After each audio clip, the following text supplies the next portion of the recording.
Hello, friends. Welcome to the podcast. Today I had the pleasure of talking to Dave Beery at Dave's Island Instruments, and he's been a tuner and steel pan maker for a very long time. So he has a lot of insight and history to share with us about the evolution of the steel pan into the hand pan, and also we talked a little bit about the tuning process and materials. So I really think you guys will find this an interesting conversation.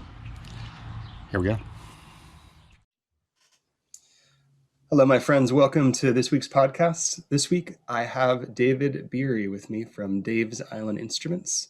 And he's a maker that I've been watching on YouTube for a very long time now, and also kind of his progress way back on the Handpan forum many, many years ago. So I'm really excited to talk with him today. He has a lot of insight into tuning handpans and also steel drums. So we're going to hear a little bit about his process of learning, and how he approaches them, making them now. So thank you for being here, David. You're welcome. Thanks for having me. Absolutely.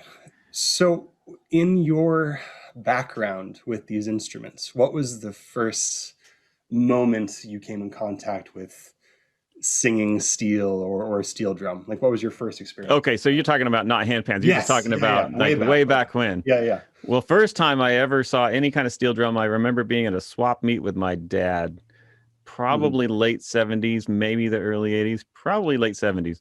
Yep. And there was some guys playing steel drums there. They had them around their neck, some kind of island guys over there, and probably from the Caribbean, just playing at the swap meet. And that was my first impression. And then in high school, we had in the marching band, the band director bought a steel drum from Barbados or something like that. It was kind of a rinky-dink steel drum. It really wasn't a professional thing at all. Yeah. But we used it as part of the music we played in the marching band. So I got a little exposure there. And then when I was in college, late high school, I went on a jazz band trip up to San Jose. And Michael Carney had a small steel drum band play just like as a sample band, like somebody just like featuring so-and-so, and he was playing the steel drum. And it just stuck in the back of my head at that point. I was like, oh, there's a guy at Cal State Long Beach who teaches steel drum. And I thought, that's kind of fun. That looks pretty cool. But still, I wasn't really motivated yet to follow through with that. So I went to San Francisco State in late 88, and I didn't like it at all. It was just not my kind of college experience that I wanted. So then I moved back down to Cal State Long Beach because I was closer to home. And that's when in the back of my head, I was like, yeah, I remember seeing this guy. He had that steel drum. So that looks like it might be a fun program down there. So that's when I first got involved with steel drums. And I think I probably played my first steel drum like somewhere along the first class I took down there, the steel drum class. But yeah, it was really fascinating. I remember just like tapping on them, just going, where does this magic happen? Like, how does it all work? Like, I don't even, I had no clue, just like the rest of us.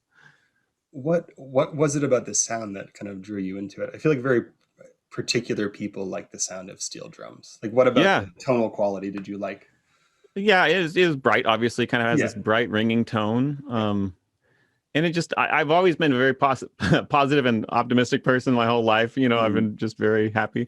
So it just made me feel happy. I'm like, hey, this is totally my instrument. It wasn't. And the other thing, too, is the songs that they were playing on that instrument were happy songs. They weren't like super duper serious, like, all right, we need to study Etude number 32 today. It wasn't like this really super serious stuff. It was really approachable and fun. Again, like I really enjoyed the fun of it. So that's I think was really attracted me about the sound, about this in particular, the sound.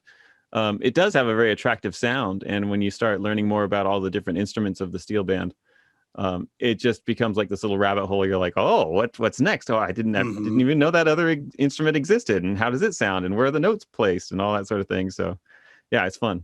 It seems like such a simple but complex thing. Just the way all the instruments are laid out too. I find it super fascinating as well.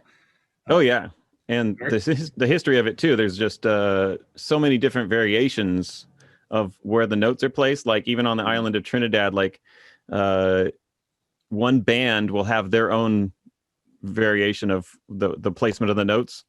And another band on the other side of the island will have a different variation of the notes that are placed on the instrument. So like you couldn't just walk up to one band and just start playing it. Right. So that didn't really start happening until like maybe the 70s or 80s is when people started making the designs more standardized. Interesting. I kind of Yeah. like that idea of very personalized instruments. I think that's kind Yeah, of it is fun. and it makes it very. I like when things are area specific. It kind of reminds me of the flutes that I make, and I've studied for a long time. Sure. Yeah. Depending on the culture, similar scales maybe, but the note placement, rather than being, measure up, 2 inches, it's 2 fingers here, it's 1 finger Right. here, and it's Right. based off of the length of your elbow to the tip of your hand. Like Cool. what a Yeah. fantastic way, but it makes every tuner, every creator's Right. A little bit different. super unique. Yeah. Yeah. I like that idea, so that's good to hear Absolutely. about the steel drums. Yeah. No, Um, it is. It's fascinating. what was your first exposure to a handpan? Like, what was your first introduction to that? Yeah. Okay. So that's a fun story too. So when I went into business full time making steel drums in the year 2001. Hmm. So before that, in the 90s, I was making hand or steel drums for like school groups and individuals and stuff like that. But I had a job, and I was like, it was just part of like my part-time hobby kind of thing. So then I Yeah. totally took it pro in 2001. Took the leap of faith, but somewhere right around 2005, 2006, I think it was Michael Carney, because he would Mm. travel a lot. So he was down in Brazil one time, and he came back and he said, Dave, I saw this guy. He was playing this. It looked like an upside down steel drum, and he was playing it in his lap. And it only had like 8 or 9 notes on it. He goes, but it looked pretty cool. You might check those out sometime. And I was like, okay, note to self. Hmm. But I Hmm. didn't follow up on it because, again, when I was doing the steel drums, like we were talking about designs earlier, Yeah. it was all about trying to figure out how to make the perfect design with like 29 notes on it. And I Hmm. was like really absorbed in all of the aspects of that with making steel drums. And so when somebody tells me that it's like only 8 or 9 notes, I was just, well, what's the point? It's like, Hmm. I'm thinking about 29 right now. But then a couple years later after that as well, there was somebody separately came up to me and they said, hey, Dave, I saw this thing on YouTube. Looks like a UFO. And Hmm. it's like an upside down steel drum. You should really take a look. It's just a really amazing instrument. And I thought, okay, note to self twice now. There's this instrument out there floating around. And then finally, the guys from uh, Teddy and what's his name? Can't remember their name. So like a handpan group or just like No, a it was random. back in like 2009 Okay. ish, right when the handpan forums were kind of coming online. Okay. Um, they approached me and they said, "Hey, can you make one?" Hmm. And I was like, "Well, I don't know. I've never tried." You'll give it a try. Yeah. Gosh, what is the name of their band? It's like it's a difficult name to pronounce. Mm. V. Anyway, I'll think of it. So they said, yeah, just try, give it a try. I'm like, okay, but I've never seen one. He goes, well, we have one. I want to show it to you. And I was like, oh, cool. All right. So they actually brought me a hang, and I was able to Hmm. look at it right from then on. And I was like, oh, okay. So, Hmm. because before that, I was just going off of assumptions. Like, I don't know how it's even built or how they produce the notes or form them or anything like that. So, yeah, I was able to see one, play it. And after that, I thought, okay, well, the materials I have at hand are just the steel drum materials. So I just used a 55-gallon barrel and turned it upside down, and then, I think the first time I made one, it was maybe not out of the 55. No, it was 55-gallon barrel. And I just flipped them over and made the little goo port. Of course, the goo port that I made was only like 2.5 inches or two Oh, inches really? because I didn't know how big to make the Right. goo or whatever. Right. Right. And so I couldn't even put my hand in it. So I glued it Oh, no. together and I just, I was able to tune it as much as I could. Right. But that was my first experience making one. And, Mm. Zeva oat. Zeva Okay. oat, TZ. Okay. I think people call them TZ sometimes. Yep. Yep. Yep. Teddy and his dad. So anyway, we were kind of exploring ideas of making them at that point. And my first experience of playing a handpan, I guess, was when I played the hang that they Mhm. brought. But when I played my first one that I made, then I was like, oh, because I put it in my lap, and it was this Mhm. super personal experience. Yep. And it really touched a different part of my brain than making steel drums did. Really Mhm. fascinating, because you wouldn't think it would. I was just thinking to myself, same materials, same kind of process of tuning and everything like that. But it really touched me in a different way. And that's when the light went on. I was like, oh, this is why everybody likes it so much. Mhm.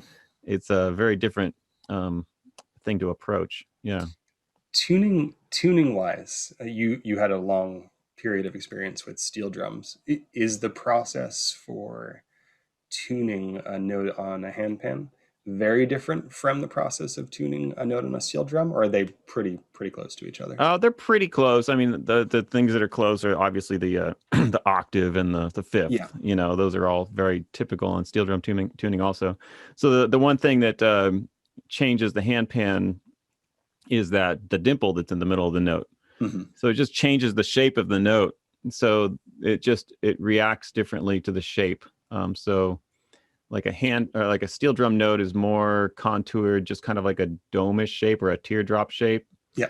But when you add the dimple, then all of a sudden, uh, if you would look at that note like on a spectrogram or something like that, it kind of ends up having like a figure eight looking shape to it. Interesting. So the octave areas are kind of like the loopy eight parts. Yep. And then the fifth area is kind of like the part where the eight connects in the center. Interesting. I've never seen that visualized. That's really Yeah, yeah. And so it's not always super apparent, but most people you can kind of see that. Like even I see a drum on your wall in the back there, and it actually looks a little bit like that. And so, but it also depends on the materials. Like if the metal is thicker, you're not really going to see that shape as apparent as if it's thinner steel. Thinner steel, it's more easy to see those kind of shapes and that sort of thing. Interesting. So are steel drums tuned with sort of an X and Y axis in the same way that? Oh yeah, definitely. Okay. Yep. Mm-hmm. Okay. Yeah. Are there any other partials or harmonics that are tuned into a steel drum versus into a handpan? We usually think of the primary note, the octave, and the fifth on the handpan. Yeah, it's mostly the octave and the fifth. Well, the one difference I would say that's totally obvious is on a steel drum, people aren't concentrating on actually playing the fifth or playing the octaves. They're only really thinking about playing the entire note. So the fifth and the octave on a steel drum is just primarily done to make the note sound good, right? Sound in tune and that sort of thing.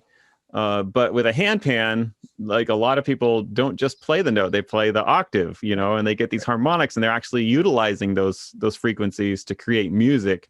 And so it turns in not to an instrument that has just 8 notes. It's like more of an instrument that has 8, 16, 24 notes that you're playing around with and options and, you know, even beyond that. Right. So that's the one big striking difference that I see between steel drums and handpans is just the way the performer utilizes those notes and how they're tuned. Yeah. I think too, and I could be wrong because I'm not a steel drum player, but the individual notes don't seem as focused on per se as a unit in and of itself as they are in a handpan. Like people might just focus on the ding and then 2 of the other notes if they're playing something meditative. The steel drum, it seems like the whole of the instrument is the focus rather than just isolating on one particular note. Is that a yeah, absolutely. So that's exactly. So the way you approach the instrument is pretty much very different.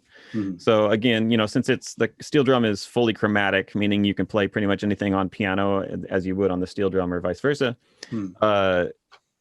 You could play any song. Like you could even change keys. You know, okay, I want to play in the D flat key now. And, I want to change it to G. Okay, you know, whatever. So you can just do all of that. But with handpan, you're kind of limited to whatever key it's in, and the notes that you're given because it's not chromatic. So anyway, so that's one of the things that's strikingly different about the instruments, just that you approach it differently because of the notes that you're offered. Do you know what the dimples do aside from kind of highlight the octave and then adding the fifth in that figure 8 shape? Is it to dampen the harmonics a bit? Do you know, or is it kind of just an aesthetic sort of thing in the notes? Well, no. From my experience, the larger the dimple is, it kind of reduces like excess harmonics, like that might be floating around in the steel. Gotcha. Stuff that you're not really paying attention to, but it's actually there. Like if you look at it on a spectrograph or whatever, there might be some kind of spike somewhere. Like usually it's a higher frequency that you're not even thinking about.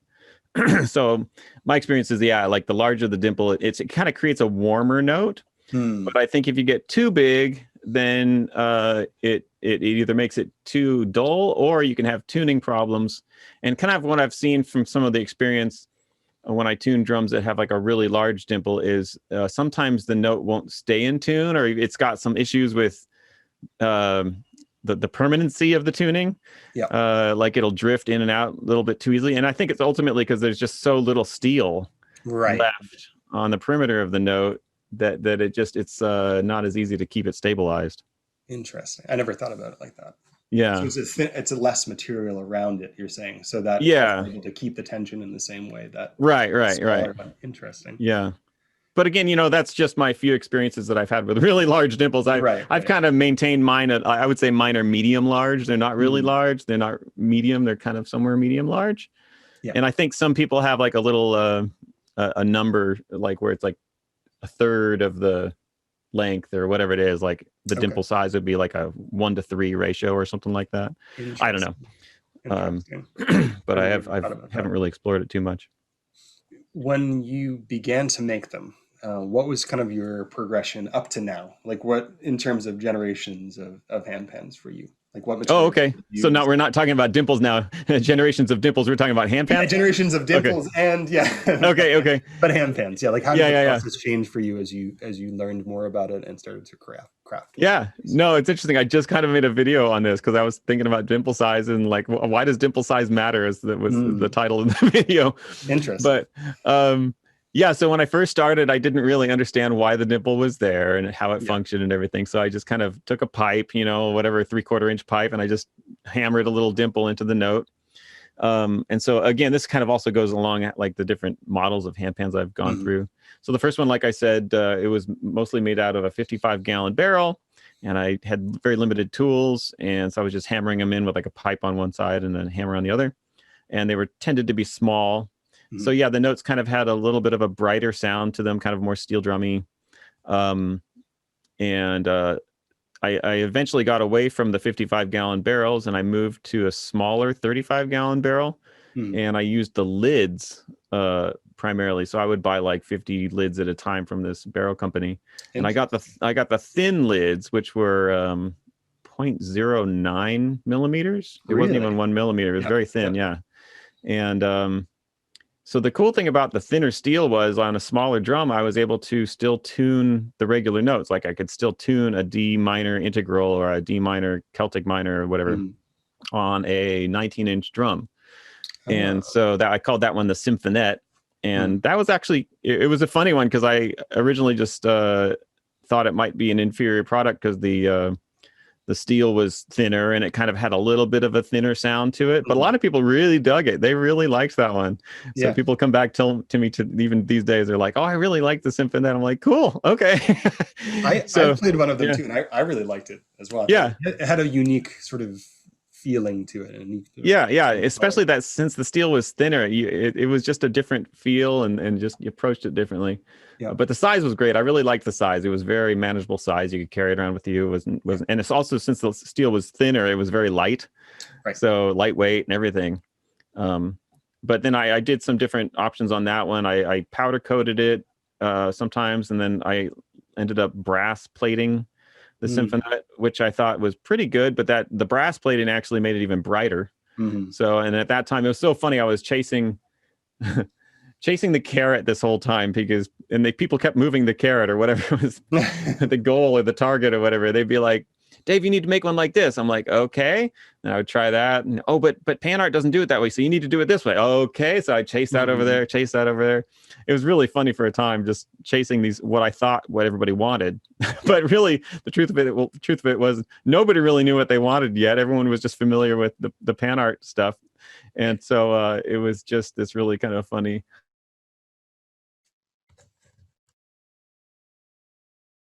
chasing my tail for a while, experimenting with different size instruments Yeah. and different kind of materials because at that time people were very adamant, like, "Oh, you can't make it this way. It has to be 8 Hmm. notes. Well, it can't be 9. It has to be 8. Right. Or it can't be made out of that material. It has to be made out of this material." I'm like, "Okay." I think that's what people don't realize as well. And not, you were in this long before I was in it as well, but I think people think they started this off knowing everything about it, But Right. when it first started, everyone's like, I don't know how to make it. Like, Yeah, how do no. you approach this? Do you do 9 notes or 8 notes, or do you nitride? So it's Yeah. been interesting to see how that's developed and evolved since the introduction of the Oh, Handpan. yeah. It's like, It's to some degree settled down a little bit now. I think yeah.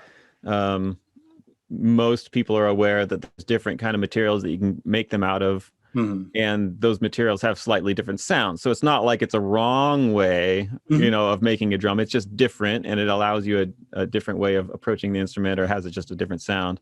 I liken it a lot to the woods on guitars. Mm. So, and guitars come in different models. So you can have an electric guitar and you can have an acoustic guitar.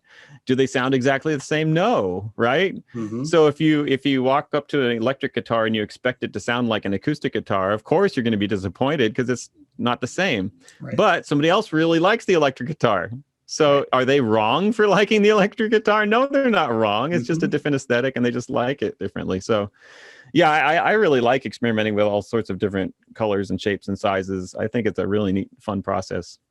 And I think that's an important thing for people too, because now that it's exploded in popularity, uh, every maker has a different sound. Yeah, And obviously, you're looking for a quality instrument. You want it to be in tune. Obviously, you want to have it not sound too crazy, partial and harmonic wise. But I think that's the interesting part of the process people go through, is that different makers kind of specialize in a particular sound because of their steel, because of their tuning and yeah, background. That to me is like one of the most interesting pieces of it. And it's the yeah, same with flutes or ngonias or whatever instruments that I make too. Every person kind of applies their knowledge in their own way. Even if you're starting with a similar vessel, how yeah. you apply yourself and what materials you use make a massive difference in the sound. So Oh, find it that is. fascinating. I do too. I've always been, even in the steel drum era, like it's the same model, same materials. Why does it Mhm. sound and look so different? And I think to some degree it has to do with methodology and the tools. So, Yeah. my hammer is slightly different shape or size than somebody else's hammer. But the methodology, I think, is mostly where it lies because, for instance, like when I sync the drum, Hmm. initially, and we dish it out, like how am I actually shaping it? Like what size hammerhead Yep. and how much pressure am I putting on certain areas of the steel? And then when I shape it, do I shape it before or after this, Hmm. one process? Or when I start tuning it, do I burn it before or after like a Hmm. certain process? So I think a lot of those little methodology questions and little varieties are what really kind of change the sound and overall, sound of the instrument. Like you said, it's just one person to the next. They could be Yep. almost identical instrument, and it'll sound slightly different when they're done with it. Well, that's the thing that I find interesting too. Although there's a similar timbre between all of them, Yeah, even people who are using IASA shells or a lot of the Steelpan shells as well. I think people who are using those shells, even though it's the same metal, same yeah, nitriding process, they still have their own quirks and uniqueness about right. it. So Oh, absolutely. that Yeah, shows you it's not just the steel, but it's also the person tuning it. absolutely. Yeah, I love that. So yeah. after your Symphonet model, where did you go next in your So process? Symphonet, I met a guy named Graham. He does the happy drums. Oh yeah, yep. Yeah, and so he and I got a relationship going, and he actually have had some shelves that he had made, and tooling and that sort of thing. So I started getting some shelves from him, which was really nice, Mm, because they were all exactly the same, and I didn't have to sync everything all the time. So that's what I ended up making my Luna.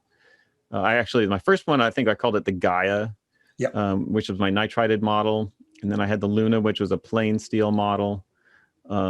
And so I've been just playing with Lunas recently. I haven't been doing the nitrided steel so much. Yep. So that's what was my next step, which was a great step because it was everything was uniform and the Right. same each time. So I really liked that. Interesting. What are you still hand syncing them now, or do you have them? Or what are you using for shells? Do you use Yeah, like right. So pre-pressed or hand hammered or right. So I'm still using the shells that I get from Graham. awesome? And then I'm getting shells, typically stainless shells from Sean Beaver Oh yeah. over at Yep. Symphonic Steel. Yep. Okay. He helps me get those shells. So and he has them hydroformed. Hmm. And so I've been really liking those. Those sound great. So I make the stainless steel. We make the RS. We Mm-hmm. call it the RS, AUROUS. It basically means gold Mm-hmm. because it has a gold color to it. Mm-hmm. So yeah, so I've got the Luna and the RS models right now, and then from the Luna shells, also I'm making the Ohm hybrid drum Mm. that has the tongues on the bottom. So Graham and I work together on that. We actually have that one patented. Nice. Woohoo! Nice. So so anyway, so we've got the Ohm hybrid, and that one has a super unique sound, very different than any other handpan on the market. So we're really proud of that one. Yeah, I like that one a lot too. I think that that's Yeah, super, super unique sounding.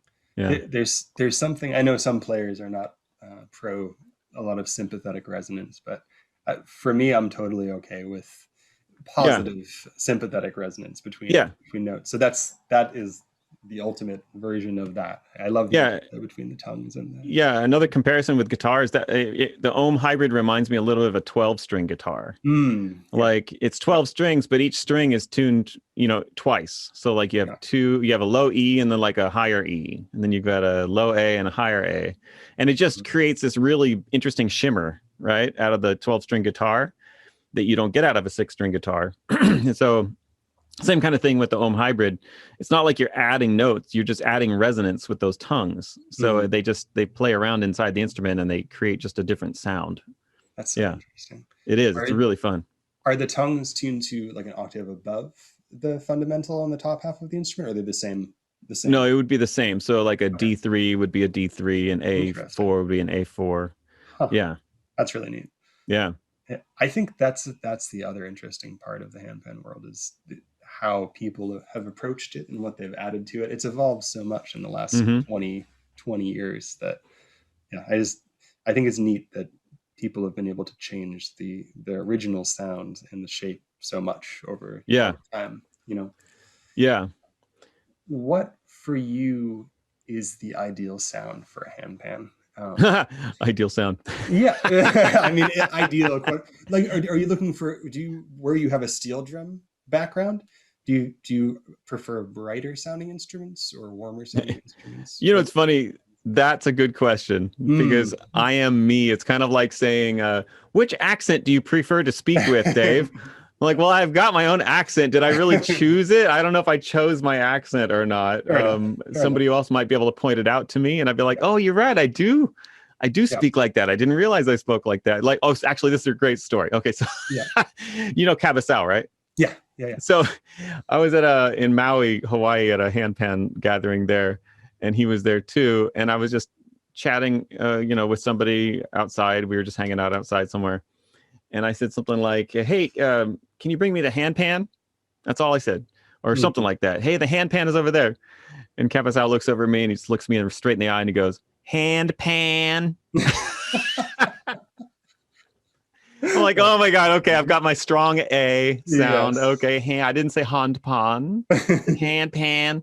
Very Californian, probably, or American accent, whatever it That's was. hilarious. So I with love that being said, like it just reminds me of the way I tune. it. I don't know if I've ever really chose the way I tune That makes specifically. It's sense. just kind of the natural way I do it.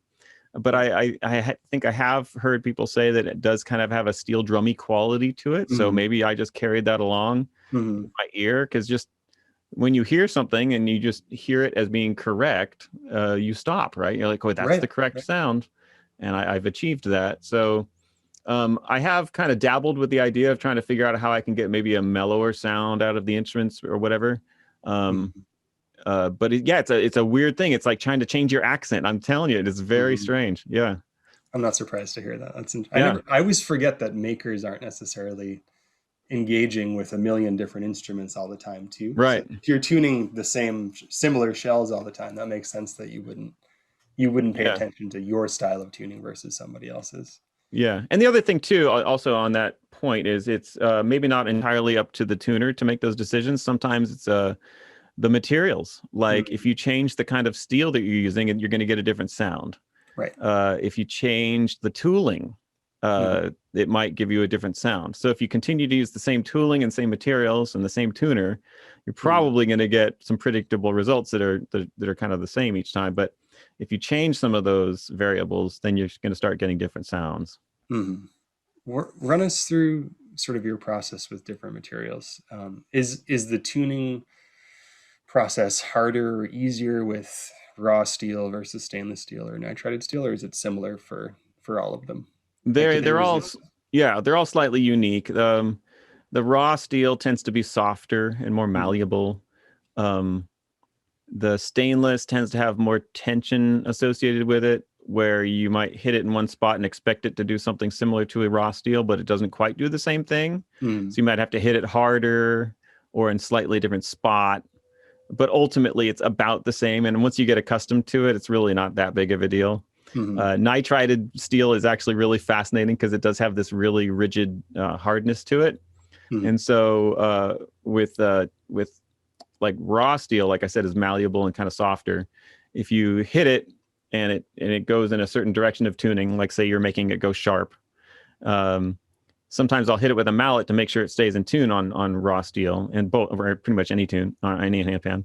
And with raw steel, when you hit it with the mallet to test to make sure it stays in tune, it might actually go flat a little bit, and so you have to kind of maneuver it again and kind of have it go sharp a little bit more in order for it to stay in tune. Whereas nitrided metal, sometimes you'll hit it and it goes sharp, and you just strike it with the mallet to make sure it stays in tune. You're like, oh, I guess it's staying there. It's like, yeah, it's very sometimes it's very rigid. I don't know how to explain it in another term, but yeah, it's just fascinating. Kind of like, okay, here's what it is. It's kind of like throwing a pebble versus a brick. Okay, okay. so if you toss a pebble across the ground, the pebble's going to bounce a little bit and finally ultimately stop, Yeah. right? A couple bounces in. Whereas if you throw a brick, it just kind of goes thump. Right. And it doesn't really bounce, right? It just thumps, and that's where it's going to stay. Huh. So that's kind of the difference between raw steel and nitrided. Nitride is a harder material, and it just kind of stays where you set it. Yeah. Over time, pretty much all metal will shift and change. So yes, it will naturally slightly go out of tune here and there. Mm, But that's just kind of normal because the weather it gets hot and cold, and metal contracts and shrinks and that sort of thing, or expands and contracts. So over time, things are going to happen, and so every handpan absolutely. probably going to need to get an intermittent tuning. Yeah. That's what I feel like there's a lot of, and I get the mindfulness of this, but I feel like people are very apprehensive to take them outside and to Yeah. expose them to other people. And granted, I understand most people, when you hand them a drum like instrument, are going to probably hit it too hard. Right. So Yeah. you obviously preface like you need to tap it lightly Right. like this, but I'm glad more people seem to be taking them out of the house, because I have a lot of friends who it's not even a consideration to take them out of the house or out of a Right. building and bring them outside. But for Yeah. me, the best place to play is 100% outdoors. I just Okay. love, Yeah. I just like that environment. Obviously not in the sun, but Yeah. there's just something about playing them outdoors that makes you approach it differently. Maybe it's the Yeah. acoustics of the trees or whatever it is. But Yeah. I think that they go well outside as well as indoors. Right. But No, yeah, it's interesting playing. I do understand why people are hesitant because they're me expensive, too. first of all. But Yeah. mostly, I think what it is uh, access to tuners. Like Mm, if something is wrong with your guitar, you can pretty much go to any music store, like right. within some kind of mile perimeter of your house, and you can get it repaired, right? But with a handpan, you might have to ship it like 3,000 miles to get it Hmm. tuned or whatever, and it's like hundreds of dollars to get it shipped, Right. plus whatever tuning costs are involved or repair costs. So I do understand the fear. Yeah. It is kind of a real thing. But I agree with you also. It is like I don't think you need to be super scared. Like Right. you can Right. take it out. Yeah, Right. yeah. Right.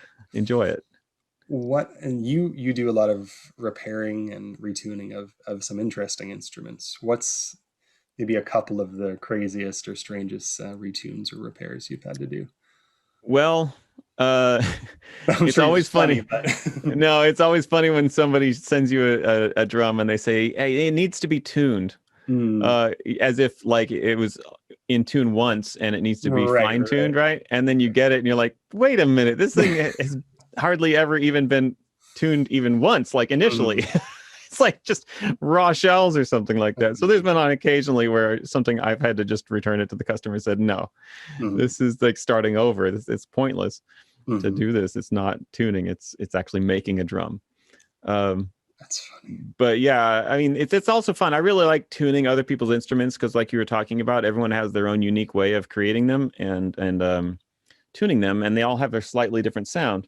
And so it's really fascinating, not knowing who that tuner is, and it Mm, hears this drum presented to you, and it's a fun experience, and it's intriguing, and it's always educational because when you hit it the first time, you don't mm, exactly know what's going to happen because you didn't make that right. drum. Right. So you're kind of feeling nervous, little sweat drips off your brow every single time because you're Yeah. like, oh man, this is somebody's instrument. They're expecting me to tune it, and it's going to be perfect when I'm done, of course, right? Mm-hmm. And so the expectations are kind of high. And so it's really kind of fun being in that zone, though. So when you tune it, sometimes you find that, like, oh, this tuner, instead of putting the octave here or tightening it here or whatever they're doing, oh, they do it on the opposite side Mm, of the note. Oh, okay. Frequently there's another thing too where a note tends to typically have like a tall side and a flatter side to it where the octaves are. So sometimes people will put the taller side on the opposite side, and it's just that's a different experience too. Where interesting. sometimes people call it the bubble of the note. Yeah. So sometimes the bubble of the note will be in a different spot. So it's kind of flipped, you're saying? So it's the opposite direction of Yeah, where it's kind of like north and south. Let's say just north okay. and south. Like if you had magnetic north, oops, it's not magnetic north. It's actually magnetic south. Interesting. It's interesting. So ultimately it all kind of turns out the same. But when you're first tuning it, you're expecting it to be magnetic Mm, north, but it's actually magnetic south. And you're like, whoa, what's going on here? So you have to kind of fiddle around with it a little bit. So that exploration process is fun. Um, and then the other thing too is there's certain instruments that are out there that are not always tuned with an octave and a fifth. mhm. So there's one instrument I have in mind that's tuned with 2 octaves. So it has the fundamental pitch and then 2 octaves. And There's the a notes Sunpan notes. does that, I think, too. I don't remember. Yeah. Oh, I think you're right, Yeah, actually. I think it is. Yeah. I actually like the sound of them. They're Yeah, very it's an interesting yeah. sound. Yeah. Um, and so yeah, the notes are more round rather than oval, and so they have 2 octaves, Hmm. and they're the same octaves. And I've seen steel drummers tune steel drum tuners do this as well from Hmm. just eons ago, decades ago. Um, but I'm not always a super fan of that because those octaves have to be perfectly in tune. If they're not perfectly in tune with each other, sometimes they start to shimmer a little bit, Gotcha. and it might make it sound quote unquote like it's out of tune, but it's just one of those little octaves that's just rubbing against the other one. Yeah. Yeah, it's just a different way of tuning. Mhm. But if you like it, it's okay. It sounds just fine. I think it's interesting too. A long, long time ago, I sent a really old overtone pan to be retuned, and it was interesting getting feedback about how different that tuning process was than what this person was used to. So I Yeah, I wish I understood more about the tuning. I mean, I know now just from talking to a lot of people, but I wish I had yeah, more physical experience to appreciate how unique each of those yeah. were. I just find that super, super, super interesting Oh yeah, just to visualize that. And then obviously the shape of the note makes a difference. The size of the dimple, like you said, makes a yeah, difference. Material. yeah. What's your experience with all of these cyclops and monsters and chromatic instruments? Have you made quite a few of those, or not so many? First of all, I think they're awesome. I think they're They're really super fun. cool. Yeah. Yeah. um, but I haven't really experimented too much with those. It's interesting because I'm a little older than most of the tuners that are doing all this stuff right now, and it just reminds me of when I was in my 20s and my 30s with steel drums. Man, I was all about like how many more notes can I tune? Right, Like right, how right. much more can I put into this instrument, and how stronger, faster, that kind of thing. Uh, and I remember I had the time, like I was just like really in time and energy, let's put it that way, to like really explore these options. Because sometimes they don't, because in order to get one good instrument, like a good monster to sound good Hmm. with all those notes all over it, you might like fail like several times where the Hmm. notes just don't work out. So you have to move through several failures in order to get one that actually sounds really good, where people are going to be like, oh yeah, this is the one, right? Hmm. So that's the difficulty of creating those kind of instruments where they have like notes all over them is the proximity of those notes has to be just right, because if you don't get the proximity of those notes just right, then it can affect the other notes in a bad way. So in order for everything to ring clearly, all of those notes have to be positioned just right and tuned just right in order for it to sound really good. The funny thing also that I think it's interesting about the monster development is when I first got it started with making handpans, it was all about fewer notes. You only want 8 notes. Yeah. I don't know. Yeah, you probably remember that too, because the position was, if you make more notes, then it reduces the amount of sustain. I think the people were really liking the sustain that you would have with just limited amount of notes, because there was more space and just the notes had a very unique sound. So when you start adding notes, sometimes it takes away sustain, and sometimes it can just kind of muddy the waters a little bit. Yep. So you start getting some more of that crosstalk and that sort of thing between notes. But obviously, what I found just by perception and watching what people are enjoying to watch on YouTube and that sort of thing, people really like those monsters with all the notes all over them. They just find them really fascinating. I think it's a visually appealing instrument anyways, but with extra notes, it's even more like, has the shock factor, I guess. Right. Yeah. Like what is that thing? Yeah, this is the evolution of a handpan or something. Yeah, yeah. I love the names too. I love the name Monster and Cyclops. So it's just hilarious. Yeah. I especially like ones that have upper notes. I think notes on the bottom are fun, and I think a reason like 3 or 4 notes totally doable, but the more notes you put on the bottom, the harder it is for us lap players. I don't like playing on stands. Yeah. So there's always a trade-off, I guess. And oh, totally. Yeah. It's kind of reminds me of like guitars or some other instrument out there. You know, you can add all these bells and whistles, but ultimately there's going to be some kind of standard model that everyone wants to buy, like the standard trumpet or the standard guitar, you know, and that's the one that most people want. So yeah. There's room for all of these things, like Absolutely. you said. Yeah, and I saw some guy the other day playing, and I don't remember. He was on YouTube somewhere, right? He played this handpan. It was like a monster. He played it beautifully. It was absolutely gorgeous. You know, I had all these like higher notes on the top underneath on this, and you would just play it, just gorgeous. But then I also know, like, I had a customer. She bought a handpan recently. With us that had some bottom notes on it, and she returned it and she just exchanged it for one that had top notes only. She just said it was just too much for her. So to each their own, right? It's like some people want just the top notes, some people want all the bells and whistles. So yeah, it's interesting. I have an 18-note instrument that, and whenever I hand it to people, they're like yeah, I don't know what to do with this. Yeah. And it also has to do with, I think on your ones with bottom notes, they're in positions that make sense for people who I'm trying or understand. Sometimes if you're fitting 9 notes on the bottom, it's not necessarily designed for your knees to be underneath it. So I think that at least yours are laid out in a way that makes logical sense. So I try. No, and actually it's interesting you bring that up, because the position of notes is super important. For instance, on mine I've got like a D minor Celtic top, which I call the sunset scale. On the bottom left I have an F. So the F is right below the E, and I've kind of figured out that if it's an octave or so spread away from those notes, you're probably not going to get any crosstalk. But if I had an F at like a F4 and an E4 top shell and bottom shell, you'd probably get some dissonance, because they're too close in register to each other, so they're going to get crosstalk problems. But the F and the E, the low F and the middle E, are far enough apart where they don't have any crosstalk issues. On the opposite side, my right hand side, I've got a G, but if you think about G, the fifth of a G is a D, and so my D is over there on the right hand side on the top shell. So now I've got this little issue, because sometimes that fifth on the bottom note, which is a D, I think a D5, might interact with the D5 that's tuned on the top shell D. And so I had to actually go through a little bit of testing to get that G just in the right spot to where it wasn't making any problems, because sometimes you get that flutter sound again, like with the octaves. When they're the same octave, sometimes they flutter if they're not exactly in tune with each other.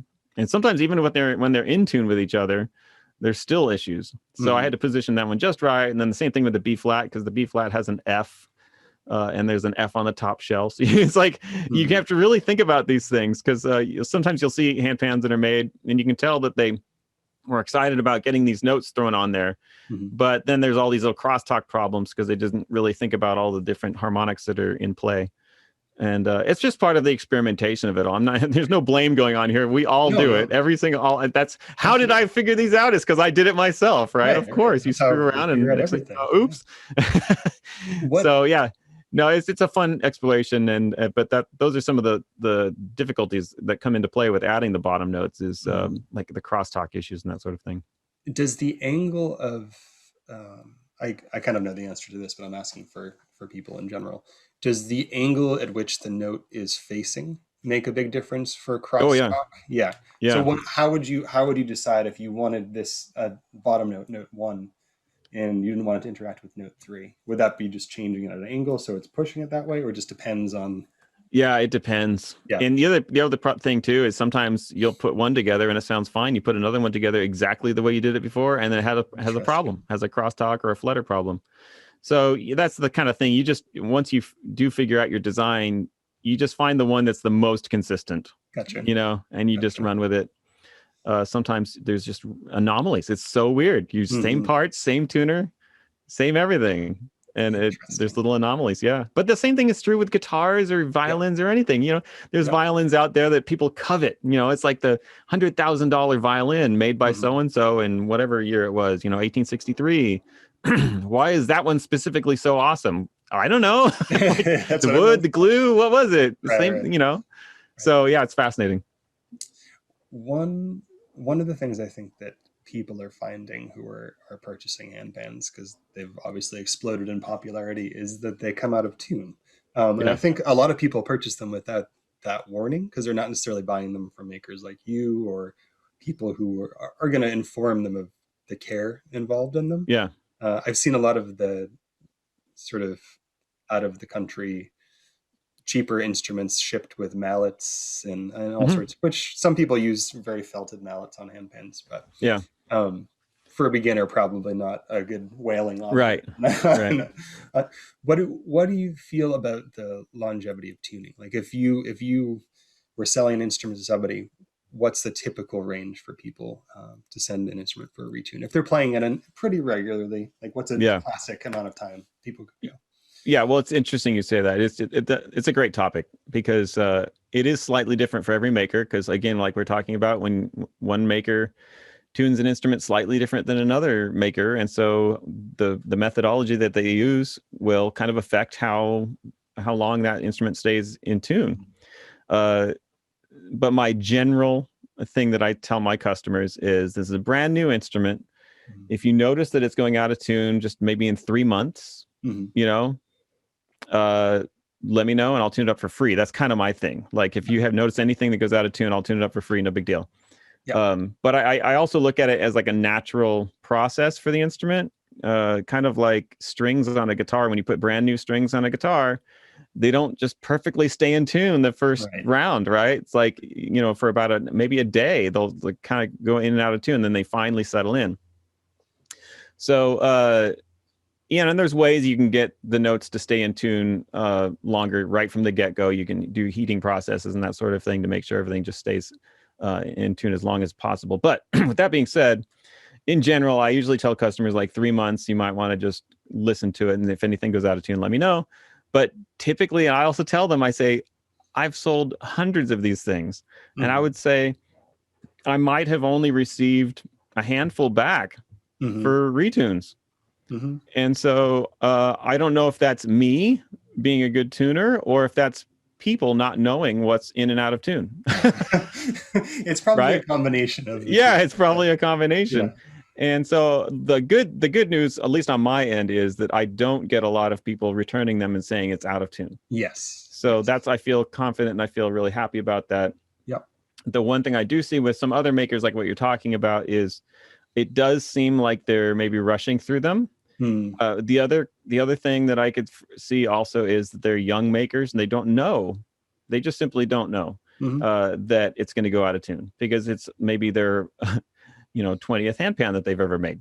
Right. They're on a roll now. They got good enough to start selling them, and now they're super happy because they've got a product. And I totally understand that. I feel the same way. When I got started with my instruments, you're like, woohoo, I could do this. Yeah, people are wanting this instrument, and I'm able to do it. But maybe they just don't know. And so there's so many variables. Like, right. I never really want to point blame at anybody. There are little issues as far as like how the note is tuned. I've kind of noticed, and I don't know if this is exactly right, but sometimes a handpan, like when you really see the defined note area, like it was obviously pressed by a machine, so it's like a perfect oval note, and the tuner, you can obviously see that they didn't hit anywhere around the notes, so the interstitial metal, the metal that's between the notes, is like perfectly clean. Right. Interesting. Yeah. So that means that they had to do all of the tuning within the borders of that note.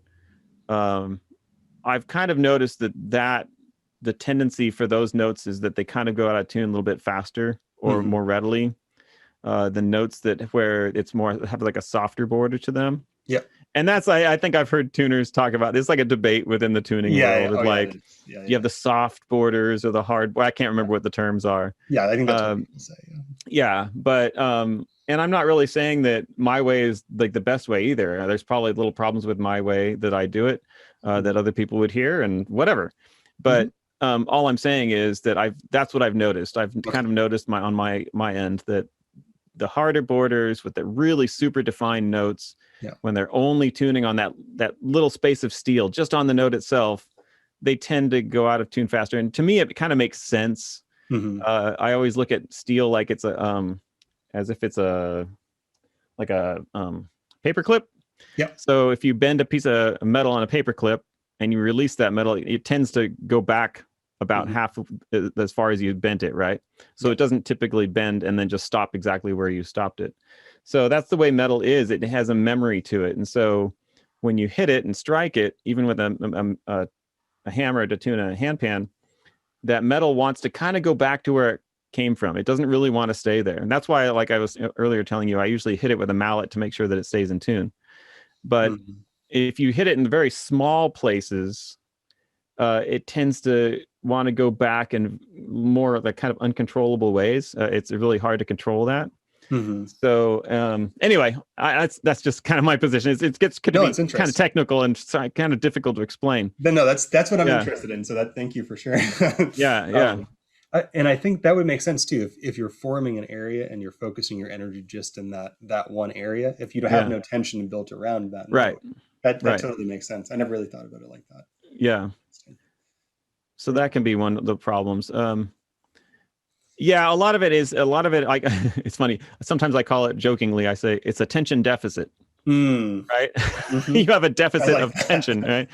But yeah, so that's sometimes what I see with the notes that go out of tune really quickly. Is there's usually a tensioning problem around the perimeter of the note. Okay. That's lacking or just not well defined in the first place. So yeah, those are some of the little issues with making handpans, and really pretty much steel drums are the same way. You can have the same problem with steel drums. Yeah. Is there a way to fix that? If somebody had an instrument that was like shaped like that, is there a way to strengthen those borders, or is it kind of where it's at for its lifespan? Excellent question. Thank you for asking. So that particular question, yeah, you can do what you can as a tuner to kind of control that, but ultimately, like I was talking about methodology earlier, ultimately it comes down to the original methodology of how that handpan was made. So it's almost like the frame of a car. You can have the wheels on the car, you can have the whatever, everything else, the chassis, whatever it is. But if the engine mounts on the frame weren't drilled correctly in the first place, you're always going to have problems with that engine coming off of the mounts, right? Or you're always, if the holes that were drilled to hold the axles onto the frame, whatever, right? If those weren't drilled correctly in the first place, what are you supposed to do? Yeah, maybe you could take everything apart, weld those little holes, and like drill a new hole, right? But that's an exceedingly too much work, right? That's just too much work. Absolutely. So you would have to unglue the instrument. You'd have to do all this work, and it would probably be faster and better just to make a new one. Right. No, And that makes sense. I'm totally That not makes trying to sense. make it be like, oh, you just need to buy a new one, because I'm not trying to sell anything here. I'm just saying Right. that that's how difficult it is. I mean, you really have to start, and you have to do it correctly right from the beginning. Otherwise, there's just these problems that you just can't undo, really. Well, I think that that kind of speaks, and I understand why people are attracted to the cheaper ones because I mean, they cost a fair amount Yeah, for a normal person to purchase them. So I yeah, 100% get it. yeah, But I think that's an important thing that you pointed out that, picking a maker that has some experience and has consistency in yeah, creating things is important because yeah. sometimes you're going to get an instrument, and I've experienced this myself, but you'll play an instrument from quasi unknown maker or a new maker, and it's amazing. It's just as high quality as Right. the highest quality. And other times you'll get an instrument from a maker that isn't that high quality. Yeah, And it's not that they're a bad maker. It's not. It depends on the steel, like you said. It depends yeah, on the moment that it was made in. But I think at least starting from an instrument that has some longevity and some stability, and being able to interact with the person making it if you have absolutely. questions, that's Yeah, that's super important.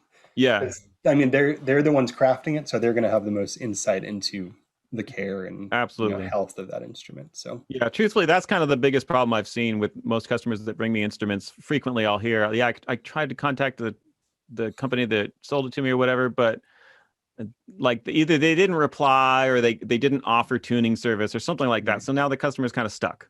right, So right, that's one thing I really like about doing what I do the way I do it is, like I said, if anything goes wrong, I'll tune it.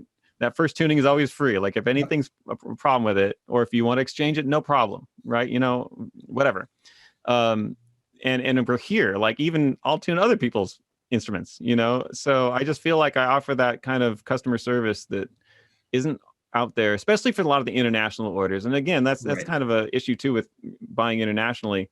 Let's say the tuner is willing to tune it. Hmm. Well, are you willing to spend $300 on shipping both Right, ways? It's right, like, right. You might as or well buy whatever the another price is. one. Yeah, Yeah, so it becomes a difficult thing when you're ordering things from really far distances, and yep, it's just, I don't know. What do they say? Buy local? I don't know yeah, if yeah. that's really possible, but Yeah, I think that's pretty good advice though. I mean, I'd say 90% of my experiences with international instruments have been good, but I've yeah. also had experiences where customs will open it up, and if it's Oh yeah. protected by a steel shell on the Mhm. outside, one that had two steel Yep. shells protecting it, they took it apart and then slapped it all back Yep. together. So it was just raw steel shells on top of a coated instrument, and it Yes. scratched the heck out of it. So they don't know. Yeah, I mean, No. it's a big metal thing to them. So I think that's good advice. If people can and are interested in that,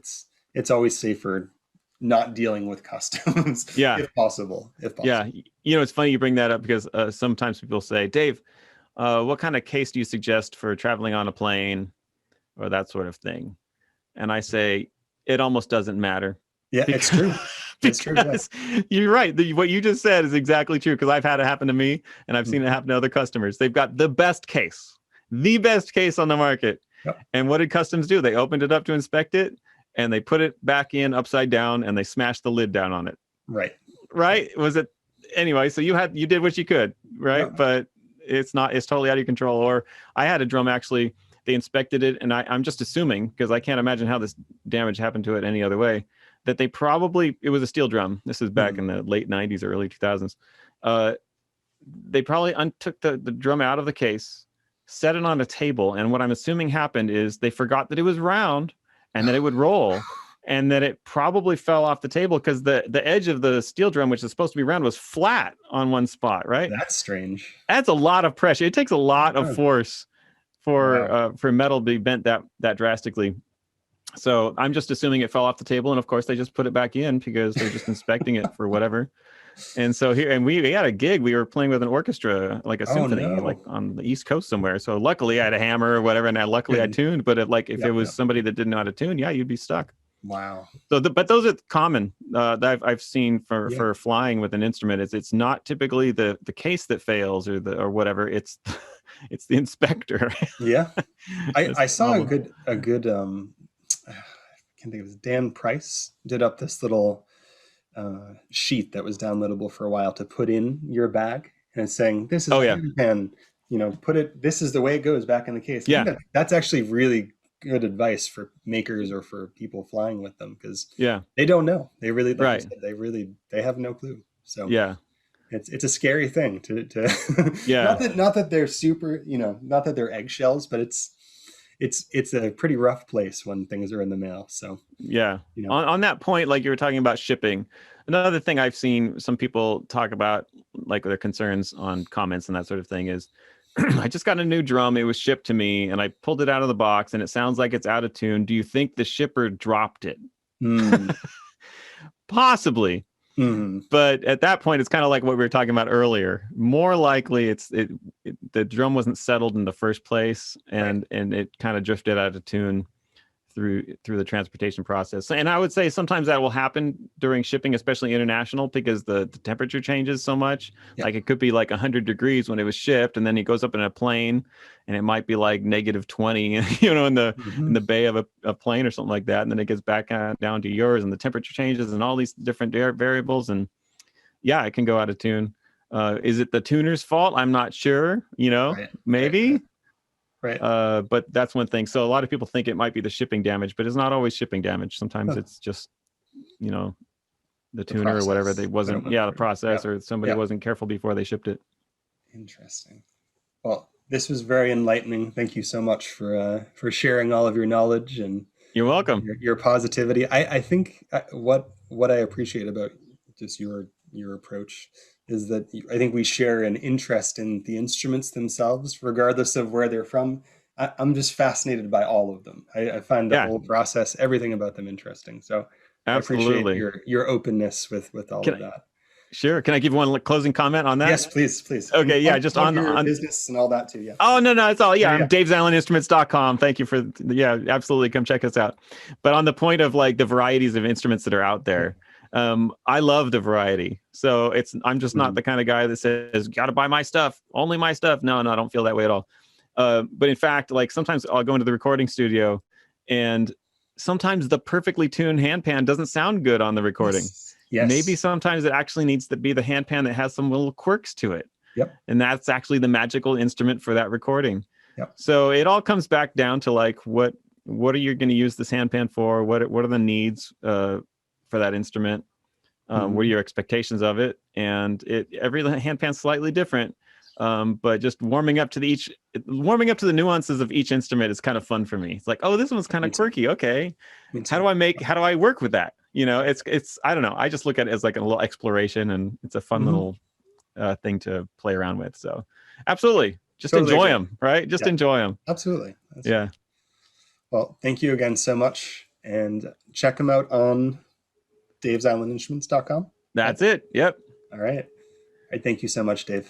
You're welcome. Thank you so much. Stay well. Thank you guys so much for listening to the podcast. I found it super enlightening, and it's always interesting to hear the insights that each maker has with their creative process and the way they approach tuning and crafting. Definitely check out Dave's work at Dave's Island Instruments and be in touch. They're really kind people. I think you'll enjoy working with them. All right, guys, till next time, stay well.